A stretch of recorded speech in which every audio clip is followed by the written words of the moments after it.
Hi, this is Rock from RKSL. Another quick and dirty Eurofighter video, I'm afraid. Pre-release little preview. It's an FGR4 set up in EU maritime with two Penguin AGM-119 Mark IIIs, Iris T, short-range air-to-air missile, 4 AMRAAMs and 2 fuel tanks plus the conformal blister fuel tanks, which you can see on the spine. And while they aren't actually in service right now, they will be in the future. Wheel brakes. I've changed the colours on the context menus, on the action menu, just to make it easier to pick out special actions.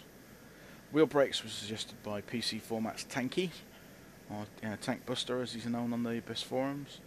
It saved a few embarrassing crashes while taxiing, and means you can stop fairly precisely. Can be quite embarrassing if you stuff it into the back of your wingman while you're taxiing off the runway.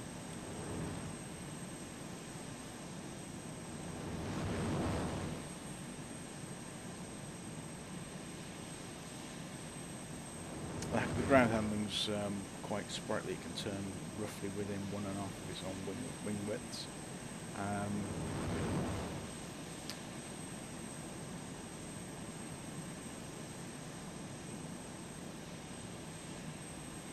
Had a lot of fun with this. So special mention to Schnorri of the BW mod and Turp. Schnorri did the external texture for this. Every other texture is mine, which is why it looks like it's drawn in crayon compared to that. We don't have a full-time texture artist at the moment, but the beta will come out with similar textures to these. There will be better textures in future versions. Following the AR runway. There are a lot of the normal features you expect to find. There is an afterburner, and we've got added vapor effects and things. You see the vapor effects coming off the wingtips. Gear up. Gear up and just following the AR now. You see the cockpit texture isn't particularly brilliant. Things will change. I promise it will get better. It's so much fun to fly this plane, it really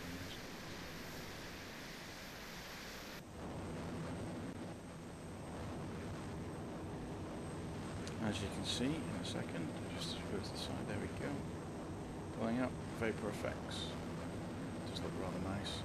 It's a bit of an FPS hog.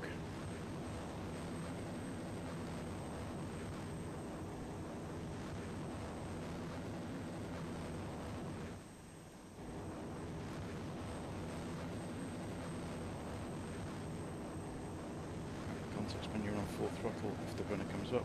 Another special mention to Mike, he's been incredibly helpful with this. It's his modified afterburner script.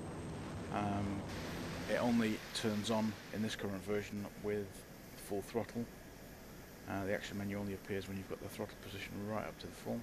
In-flight refueling probe for a future feature, which is obviously what the IFRP stands for. Bit of a dogfight sequence coming up with an SU-25.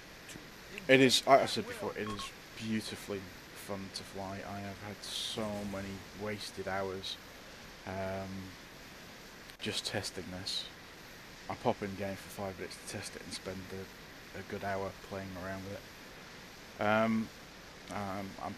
I hope you guys have the same feeling, same experience. It's a lot of fun.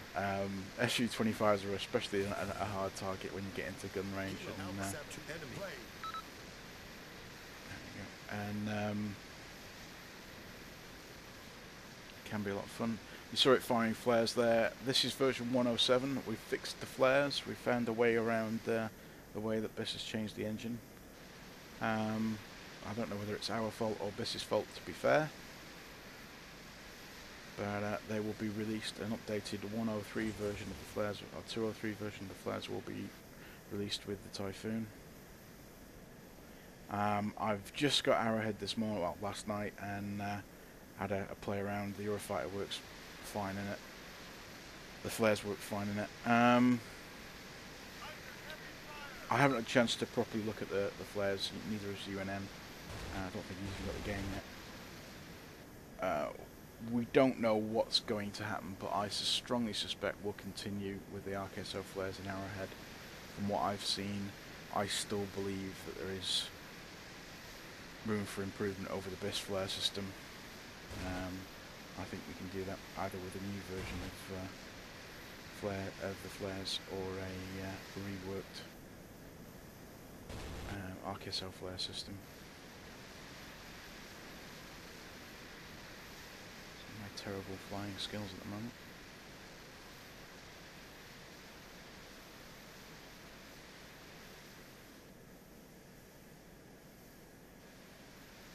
Horrible eyes. The big orange display in the middle of right in the middle of your vision will be subdued. It's supposed to be the infrared search and track, the pirate system that's used, but there's no render texture at the moment, so we'll see. I'll try and find something useful for it to do. Just going to do a landing sequence at the minute. Have to excuse the crummy surface texture for Ilmaron at the moment. Someone described it as peanut butter spread over the land.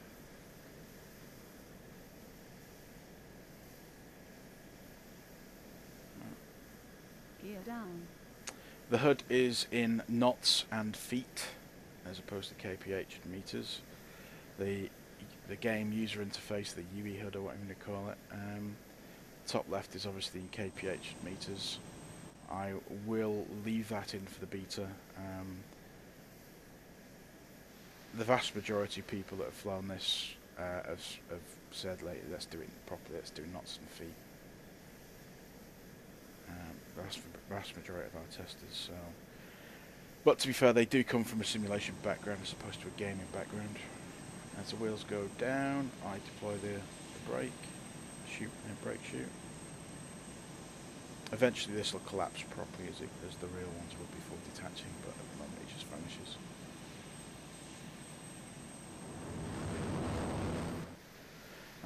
Right, I suppose next thing's performance. People have asked about this, how accurate the flight model is and whatever, given my tendency to screw about flight models and whatever.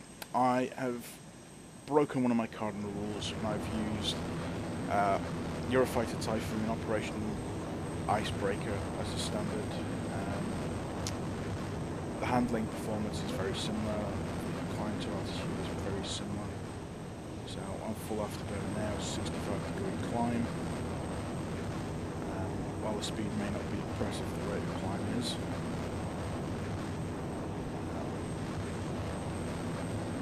I haven't actually timed it, but I think it's less than a minute to get to about 20,000 feet. And you can work it out yourselves.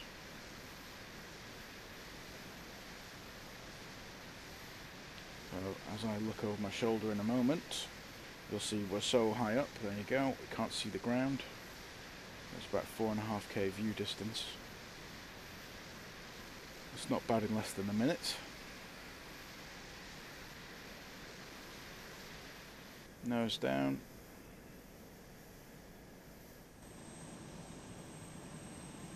As you can see, it's quite a pretty plane.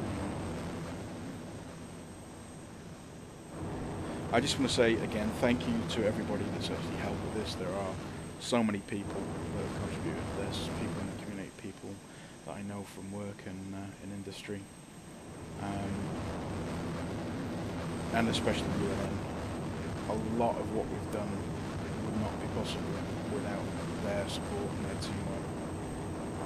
Really do appreciate it. I really do appreciate the passion of people like Mike and the others in the community.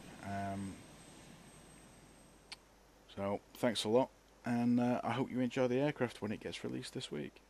Have fun.